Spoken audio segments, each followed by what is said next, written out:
Hello विद्यार्थियों, नमस्कार। स्वागत है आपका फिर से अपने YouTube चैनल मैथ्स वाले सर पर। तो हम आज पढ़ेंगे प्रश्नावली 9.3 जो अध्याय 9 की है आपके पास, और इसके हमने 5 क्वेश्चन पढ़ लिए थे। और 9.2, 9.1 और थ्योरी वाला पार्ट भी हमने कवर करा है।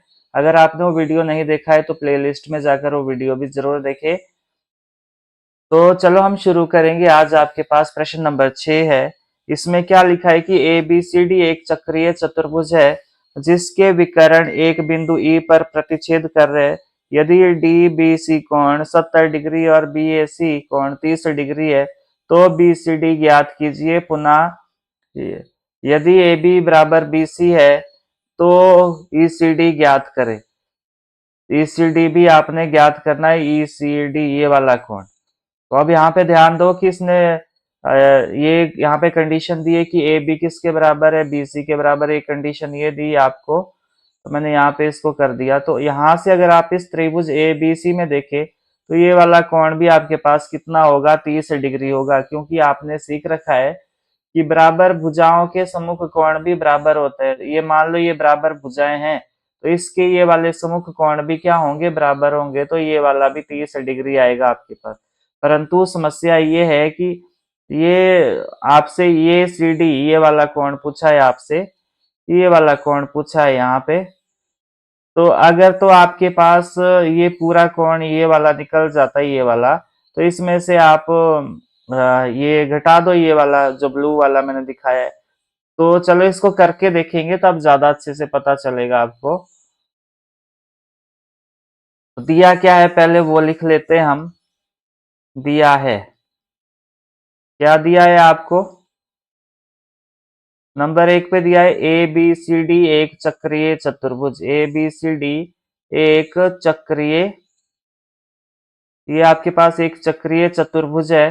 तो अगर ये चक्रीय चतुर्भुज है तो इसके सारे जो विशेषताएं हैं, करेक्टरिस्टिक्स है, आपको दिमाग में आनी चाहिए कि इनके जो सम्मुख कोण होते हैं वो उनका योगफल कितना होता है, वो भी आपको पता होना चाहिए। वो मैंने आपको थ्योरी वाले पार्ट में सिखाया था। दूसरे नंबर पर क्या दिया है कि विकर्ण बिंदु ई पर प्रतिच्छेद कर रहे हैं। विकर्ण बिंदु बी पर, बिंदु ई पर प्रतिच्छेद कर रहे हैं आपके पास, बिंदु ई पर प्रतिच्छेद कर रहे हैं।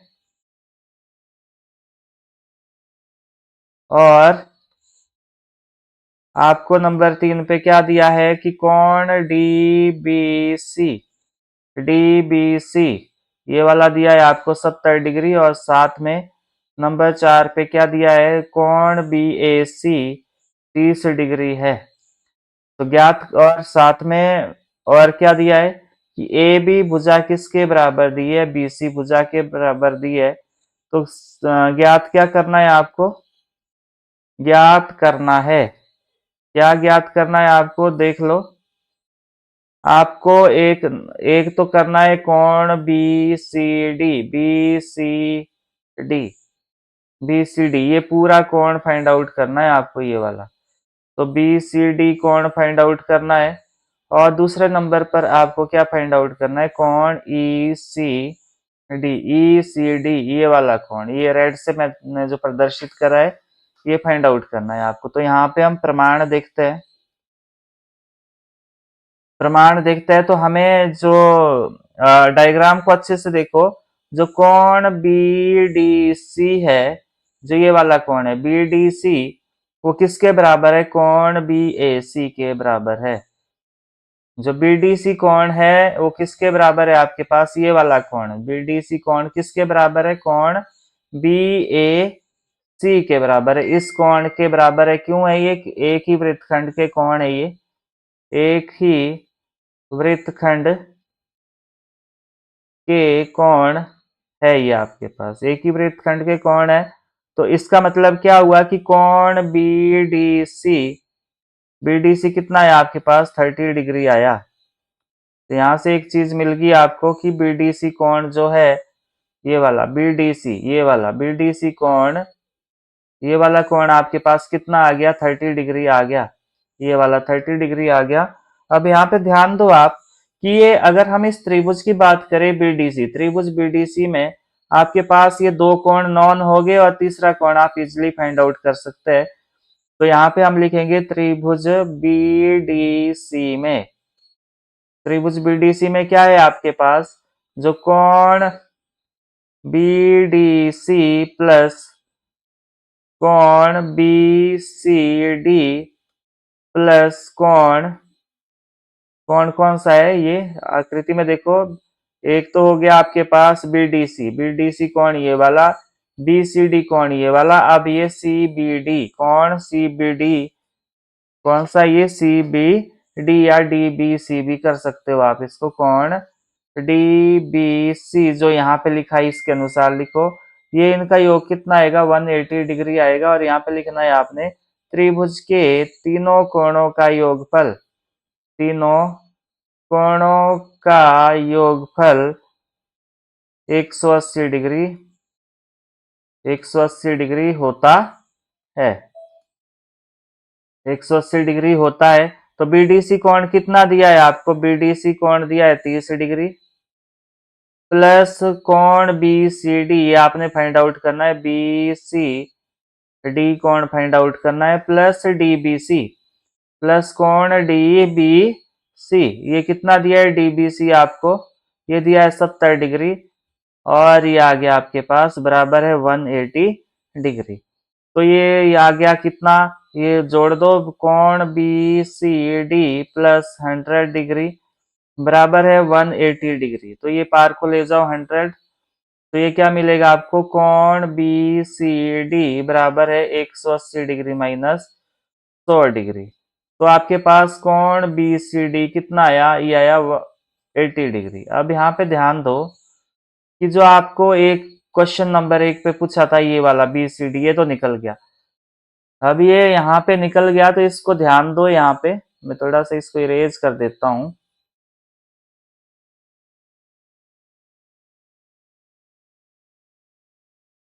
चलो ये मैंने इरेज कर दिया यहाँ पे, मिला देते इसको। अब यहाँ पे ध्यान दो कि ये वाला पूरा कोण तो आपको निकल गया आपके पास, ये पूरा आपके पास 80 डिग्री है। अब आपको क्या कौन सा निकालना है, ई सी डी ये वाला, ये देखो यहाँ पे ई सी डी ये वाला कोण निकालना है, ई सी डी कौन सा है, ये वाला कोण निकालना है अब आपको। तो ये कैसे निकलेगा, ये पूरा कोण हमारे पास आ गया, ये पूरा कोण 80 डिग्री का है, तो ये वापस कितना बचा। तो अब यहाँ पे ध्यान दो, इस वाले त्रिभुज में कौन से में, इस वाले त्रिभुज में मैं यहाँ इसको इरेज कर देता हूं, कौन सा ये त्रिभुज, त्रिभुज ए बी सी में, त्रिभुज ए बी सी में इसमें क्या है आपके पास, जो आपके पास ए बी बराबर है बी सी दिया है, तो यानी कि आपके पास जो कोण बी ए सी है वो किसके बराबर आएगा, कोण बी ए सी ये वाला कोण, ये 30 डिग्री है जो इसके बराबर आएगा, कौन सा, बी सी ए या ए सी बी कुछ भी हो सकता है, ये कुछ भी लिख सकते हो आप, बी सी ए। तो ये भी कितना है, 30 डिग्री है। क्यों है ये, बराबर भुजाओं के सम्मुख कोण बराबर होते हैं, क्योंकि ये ए बी भुजा और बी सी बराबर है तो इसके सम्मुख कोण भी क्या होंगे, बराबर होंगे, बराबर भुजाओं के सम्मुख कोण बराबर होते हैं, सम्मुख कोण बराबर होते हैं। अब आपके पास ये निकल गया, बराबर होते हैं, अब ये निकल गया आपके पास, तो आपने क्या निकालना है, कोण ईसीडी निकालना है। तो मैं यहाँ कर दूं इसको, कोण ईसीडी, ईसीडी कोण निकालना है आपने, कौन सा ईसीडी, ईसीडी ये वाला कोण, ये वाला, ये जो मैंने डार्क करा ईसीडी, ये क्या होगा आपके पास, ये आ जाएगा कोण बीसीडी माइनस कोण बीसीए, कोण बीसीए। तो आपके पास कोण ईसीडी आ गया, बीसीडी कितना आया आपके पास, 80 डिग्री आया, और बीसीए कितना आया, ये आया 30 डिग्री। तो घटा दो दोनों को, घटाने पे क्या मिला आपको, ईसीडी कितना मिला, 50 डिग्री। तो आपके पास दोनों ही कोण निकल गए जो आपसे पूछा था। तो मुझे उम्मीद है आपको समझ आया होगा। तो बार बार अभ्यास जरूर करें आप, और रफ कॉपी साथ में रखे और नोट्स अच्छे से बनाए, कंसेप्ट को अच्छे से सीखे। और अगर आपने अभी तक चैनल को सब्सक्राइब नहीं किया तो चैनल को सब्सक्राइब जरूर करें, अपने दोस्तों के साथ शेयर करें। और अगर आपको मेरी वीडियो इन्फॉर्मेटिव लगती है तो लाइक और कमेंट करना ना भूले। तो अगला है आपके पास क्वेश्चन नंबर 7। क्वेश्चन नंबर 7 में क्या लिखा है, यदि एक चक्रीय चतुर्भुज के विकर्ण उसके शीर्षों से जाने वाले वृत्त के व्यास हो तो सिद्ध कीजिए कि वह एक आयत होता है। अब आयत के लिए क्या कंडीशन होती है कि उसकी सम्मुख भुजाएं बराबर होनी चाहिए और प्रत्येक कोण 90 डिग्री का होना चाहिए। और आपको पता है कि ये चक्रीय चतुर्भुज है, तो चक्रीय चतुर्भुज है तो सारी कंडीशनें आपको याद आनी चाहिए कि क्या क्या कंडीशन है। तो मैंने डायग्राम पहले ही बना रखा है यहाँ पे। तो यहाँ पे हम लिख देते हैं कि दिया क्या है, आपको दिया क्या है आपको, वो लिख दो नंबर 1 पे। इसको ओ नाम दे दो, यहाँ पे मैंने यहाँ लिखा नहीं था ओ। वृत्त, वृत्त दिया है आपको जिसका केंद्र ओ है आपके पास, जिसका केंद्र ओ है।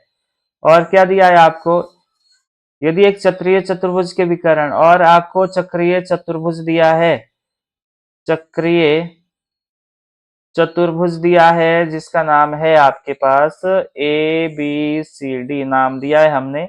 और विकर्ण उसके शीर्षों से जाने वाले विकर्ण वृत्त के व्यास हो तो सिद्ध कीजिए कि वह एक आयत है। तो सिद्ध क्या करना है आपको, सिद्ध करना है, ये जरूर लिखना है आपने, सिद्ध करना है, पॉइंट्स में लिखना है आपने, दिया है सिद्ध करना और फिर प्रमाण करेंगे आप।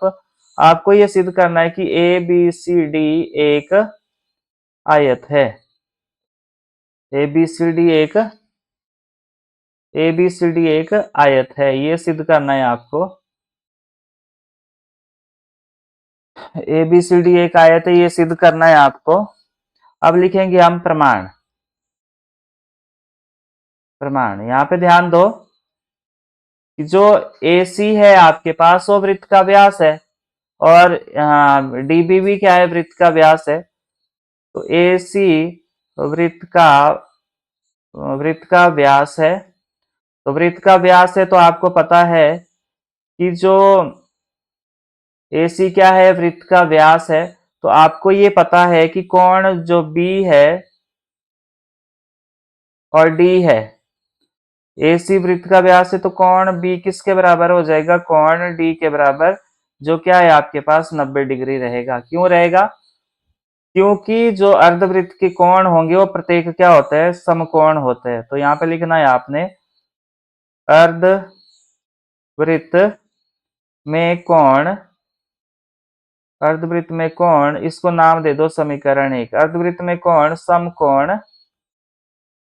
समकोण होते होते हैं। तो आपने यहाँ पे कारण दे दिया, आपको ये पता चल गया। इसी तरह BD भी क्या है आपके पास, इसी तरह BD वृत्त का व्यास है। अभी क्वेश्चन में पहले ही बोल रखा है कि ये क्या है, व्यास है, तो समकोण बनाएंगे ये। तो यानी कि आपके पास कोण A किसके बराबर हो जाएगा, कोण C के, और प्रत्येक क्या हो जाएगा आपके पास 90 डिग्री। और यहाँ पे कारण यही देना है आपने। अब जो व्यास है इसको नाम दे दो समीकरण 2 दे दो। और इसी तरह जो AC है वो किसके बराबर है, BD के बराबर है। और ये क्या है आपके पास, क्या है ये, वृत्त के व्यास है। तो आपके पास जो AC चाप है, AC चाप, ये वाली AC चाप, ये AC चाप जो है वो आपके पास सर्वांग सम हो जाएगी किसके, चाप BD के, BD चाप के बराबर हो जाएगी। तो ये है आपके पास बराबर जीवाओं की सम्मुख चापे, बराबर जीवाओं की सम्मुख चापे। अब आपने इन दोनों में से क्या करना है, इन दोनों में से आपने DC घटा देना है, इन दोनों में से, यहाँ पे इसमें से आपने क्या करना है, DC घटा देना है। तो AC चाप में से आपने क्या घटाना है, DC घटाना है दोनों साइड। और ये सर्वांग सम भी है साथ में, BD चाप माइनस DC चाप के। तो यहाँ पे ध्यान दो, आपने क्या किया, AC चाप में से, इस AC चाप में से आपने क्या घटा दिया, DC चाप घटा दी।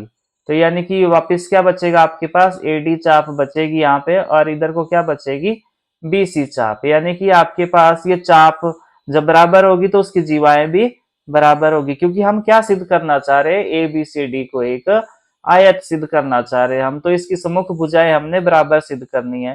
तो इनमें से जब ये घटाओगे तो ये मिलेगा आपको AD चाप, और ये भी क्या हो जाएगी आपके पास, सर्वांग सम हो जाएगी, और ये क्या मिलेगी आपको, BC चाप मिलेगी। ये सर्वांग सम है। इसका मतलब क्या हुआ आपके पास कि जो AD भुजा है यानी कि AD जीवा है वो किसके बराबर हो जाएगी, BC जीवा के बराबर हो जाएगी। और यहाँ पे आपने कारण देना है क्या,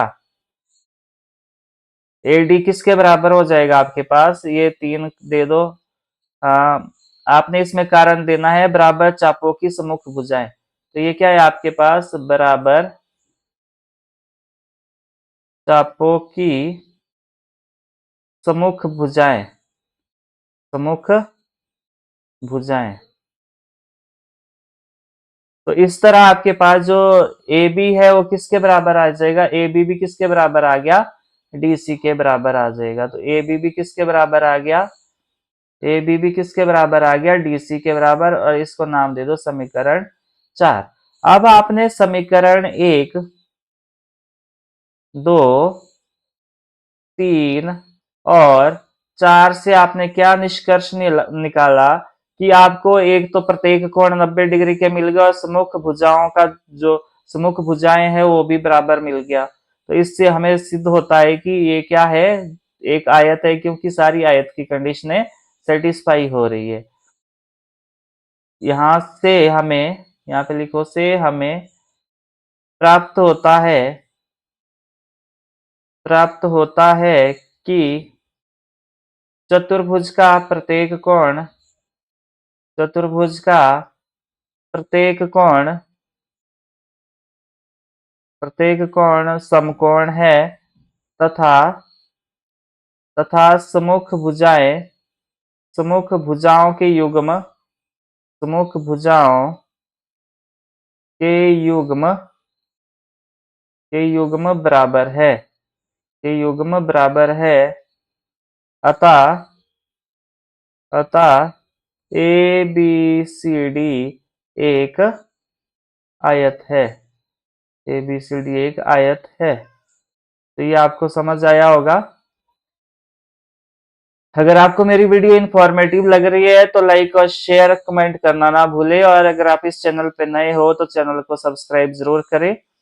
प्रश्न नंबर 8 देखो, इसमें क्या है आपके पास, यदि एक समलंब की या समांतर भुजाएं बराबर हो तो यह सिद्ध कीजिए कि वह एक चक्रीय चतुर्भुज है। तो यहाँ पे असमांतर भुजाएं कौन सी है, ये वाली और ये वाली है, और ये पहले इसने बोल दिया कि पहले ये बराबर है। तो आपको दिया क्या है, हम वहीं से शुरुआत करेंगे। दिया है नंबर 1 पे, नंबर 1 पे दिया है ABCD एक समलंब। ये क्या दिया है आपको, समलंब दिया है। नंबर 2 पे आपको क्या दिया है, जो AB भुजा है वो किसके समांतर है, DC भुजा के समांतर है। और तीसरे नंबर पर क्या दिया है आपको, तीसरे नंबर पर ये दिया है आपको कि जो AD है वो किसके बराबर है, BC के बराबर। ये पहले ही बोल दिया इसने। अब सिद्ध क्या करना है आपको, सिद्ध करना है, क्या सिद्ध करना है आपको, कि ABCD एक चक्रीय चतुर्भुज है। AB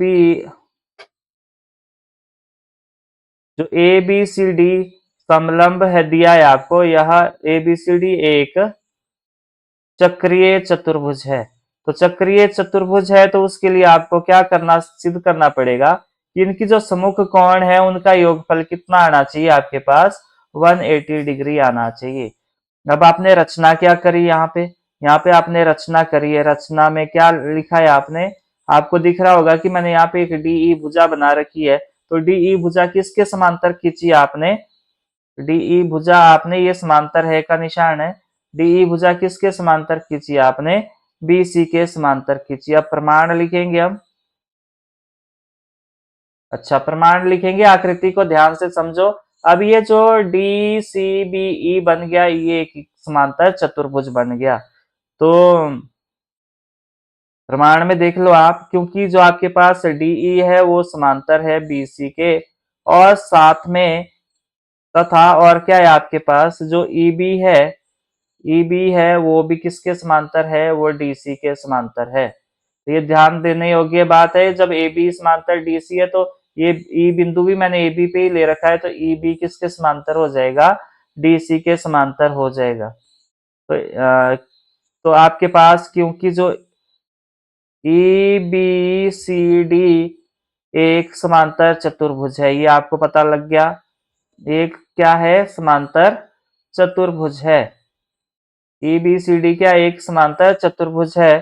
तो समांतर चतुर्भुज के सम्मुख कोण भी क्या होते हैं आपके पास, बराबर होते हैं। तो इसका मतलब क्या हुआ, जब ये समांतर चतुर्भुज है तो आपके पास जो DE है वो किसके बराबर आ जाएगा, DE भुजा किसके बराबर आ जाएगी, CB भुजा के बराबर आ गई। और आपके पास जो कोण DEB है, वो किसके बराबर हो जाएगा, DCB के। यानी कि जो ये वाला कोण है, ये वाला कोण वो इसके बराबर हो जाएगा, क्योंकि ये सम्मुख कोण है। तो आपने यहाँ पे लिखना है समांतर चतुर्भुज के सम्मुख कोण बराबर होते हैं। समांतर चतुर्भुज के, ये कारण देना है आपने, समांतर चतुर्भुज के सम्मुख कोण बराबर होते हैं। सम्मुख कोण बराबर होते है। मुझे उम्मीद है आपको समांतर चतुर्भुज के बारे में पता होगा। 8th क्लास में हमने सीखा था कि समांतर चतुर्भुज अगर है आपके पास तो उसके जो सम्मुख कोण है वो बराबर होते हैं, और संगत कोणों का योगफल आपके पास 180 डिग्री होता है। तो ये सारी बातें आपने वहां सीखी है। तो हमने वही बातें यहाँ पे भी रिकैप करी है। अब क्या है आपके पास, जो AD है वो किसके बराबर है, BC के बराबर है। जो AD किसके बराबर है, BC के बराबर, ये पहले ही दिया है आपको। और जो आपके पास BC है, BC वो किसके बराबर है, DE के बराबर है। तो इसका मतलब क्या हुआ कि जो DA है वो किसके बराबर हो जाएगा, DA किसके बराबर हो जाएगा, DA बराबर हो जाएगा DE के बराबर। क्यों हो जाएगा, क्यों हो जाएगा DA DE की बराबर क्यों हो जाएगा, यहां से हमें पता चला, यहां से इस वाले से जो ये निष्कर्ष निकले यहां से, इससे हमें ये पता चला कि जो DA है वो किसके बराबर है, वो DE के बराबर है।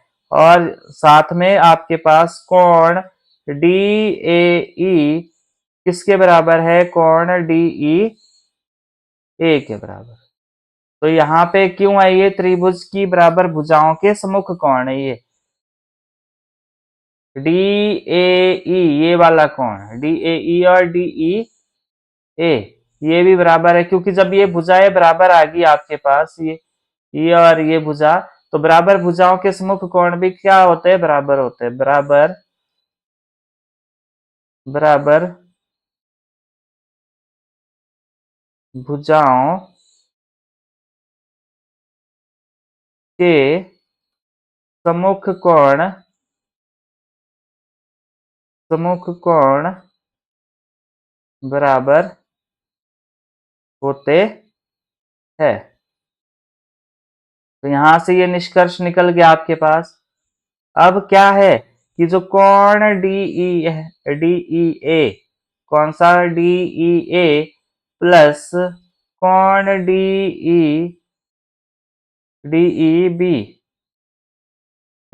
यहां ध्यान दो, DEA ये वाला कोण और DEB ये वाला कोण, ये क्या है आपके पास 180 डिग्री है, क्योंकि ये क्या बना रहे, रेखिक युग्म बना रहे। आपको पता है रेखिक युग्म क्या होता है, यहाँ ध्यान दो, ये जो सरल रेखा पर ये दो कोण बनते हैं, इनका योगफल 180 डिग्री आता है हमेशा। इसको इस तरह की जब कंडीशन आती है तो ये क्या होता है आपके पास, रेखिक युग्म होता है, रैखिक युग्म होता है आपके पास ये। तो इसी तरह आपके पास जो कोण ई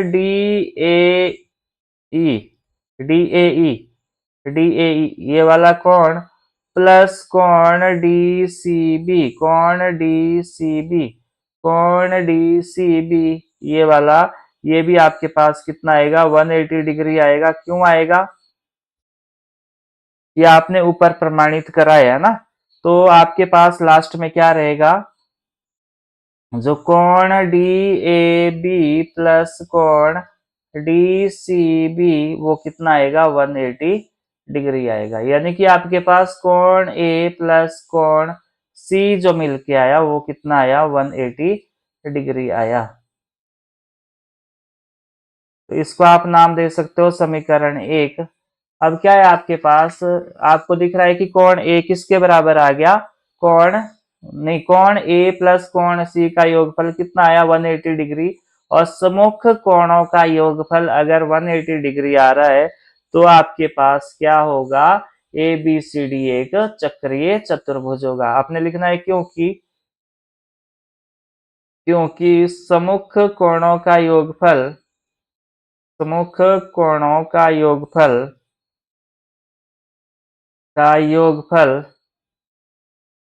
180 डिग्री प्राप्त हुआ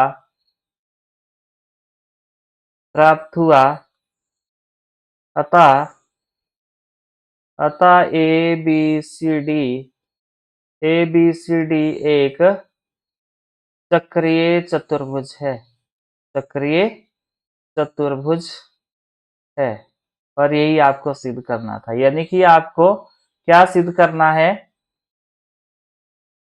आपको सिद्ध करना है सम्मुख कोणों का योगफल 180 डिग्री। और वो किस में होता है, वो आपके पास होता है चक्रीय चतुर्भुज में। अब आपके पास इस एक्सरसाइज का जो 12वां क्वेश्चन है उस पर ध्यान दो। सिद्ध कीजिए कि चक्रीय समांतर चतुर्भुज आयत होता है। अब चक्रीय भी है और साथ में समांतर भी है, चक्रीय भी और साथ में समांतर भी है। अब आपको पता है कि चक्रीय चतुर्भुज जब भी होगा आपके पास तो उसके सम्मुख कोणों का योगफल 180 डिग्री आएगा। तो 180 डिग्री आएगा तो आपको सिर्फ इतना ही सिद्ध करना है इसमें कि क्या करना है आपके पास कि एक कोण क्या है समकोण है, इतना ही सिद्ध करना है आपको। तो यहाँ पे हम लिख लेते हैं कि दिया क्या है आपको, दिया है नंबर 1 पे दिया है आपको वृत्त और नंबर 2 पे दिया है आपको चक्रीय चतुर्भुज, चक्रीय समांतर चतुर्भुज दिया है आपको, चक्रीय समांतर चतुर्भुज ए बी सी डी आपको दिया है, चतुर्भुज ए बी सी डी ये दिया है आपको। तो सिद्ध क्या करना है आपको, सिद्ध करना है, सिद्ध आपको ये करना है कि ए बी सी डी एक आयत है।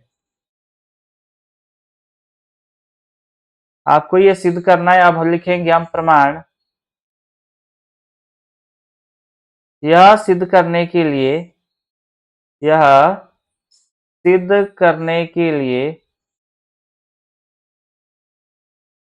कि ए बी सी डी समांतर चक्रीय चतुर्भुज एक आयत है, हमें केवल, क्योंकि समांतर है तो आमने सामने की भुजाएं तो बराबर होगी, ये भी ध्यान रखना आपने। हमें केवल इसका एक कोण समकोण सिद्ध करना पड़ेगा। अब एक कोण समकोण हो गया तो मान लो मैंने डी कोण 90 डिग्री का सिद्ध कर दिया तो बी भी ऑब्वियस है 90 डिग्री का होगा। और संगत कोणों का योगफल 180 डिग्री होता है तो ये आपके पास ये भी 90 आएगा और ये भी 90 आएगा। इसका एक कोण समकोण सिद्ध करना पड़ेगा। सिद्ध करना पड़ेगा पड़ेगा। ठीक है, तो आपके पास अब ए बी सी डी एक समांतर चतुर्भुज है, एक समांतर चतुर्भुज है।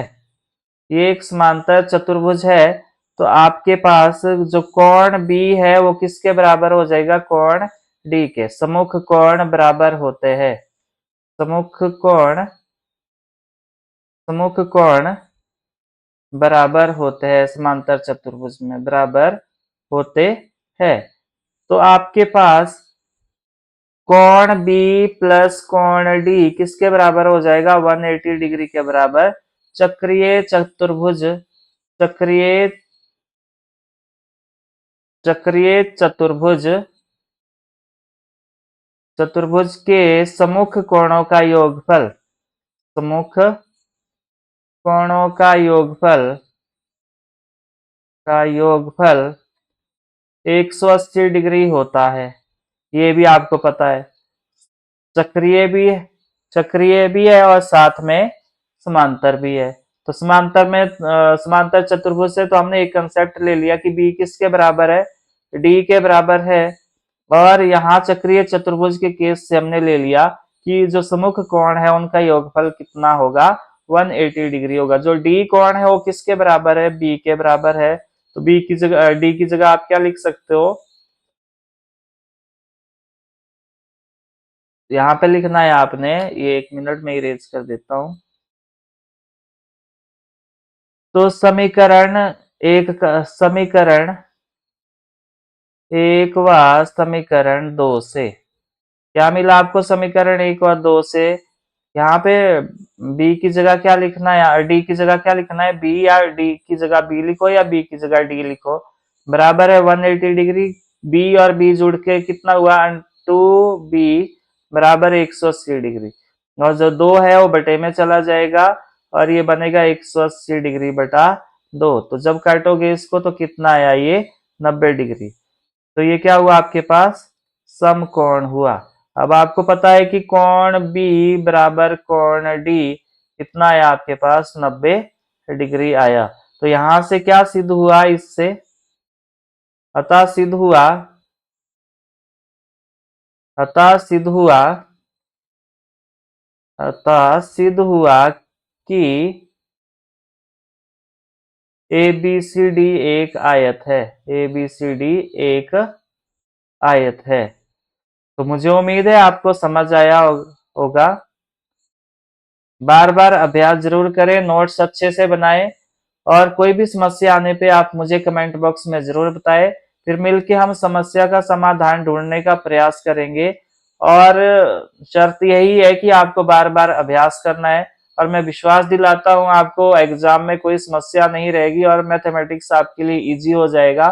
पर आपको बार बार अभ्यास जरूर करना है और जो भी अपने डाउट्स है उसको रेज करना है, आपने मुझे बताना है। और अगर आपको मेरी वीडियो इंफॉर्मेटिव लग रही है, अपने दोस्तों के साथ शेयर करें और लाइक और कमेंट भी करें। और अगर आपने अभी तक चैनल को सब्सक्राइब नहीं किया तो चैनल को सब्सक्राइब जरूर करें। शेयर करने से क्या होगा कि अधिकतम लोगों को फायदा रहेगा। तो बार बार अभ्यास जरूर करें और डाउट्स को अपने मन में नहीं रखना है, आपने मुझे जरूर बताना है। Thanks for watching and keep learning.